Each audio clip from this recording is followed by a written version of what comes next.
ඔබ එන්න සුළඟේ දෙවටිලා මාතලේ හැදුවා මමගේ තට් මා ඉන්නේ ඔබ දැන්නේ කියා කෙතලෙන් මල්ලක් ගත්තා කෙට් සුදු හංස තටුවේ සැඟවිලා ඒ කෙල්ල දැම්මානේ මට වෙට් පෙම් කරමු රහසේ සැඟවිලා කවදා හරි කරනවා නංගිව මට්ටු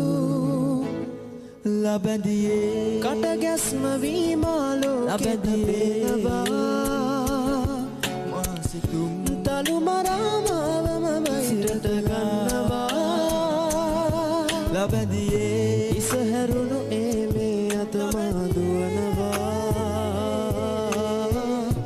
ඊජිප්තු පිරමීඩක මා නිදනවා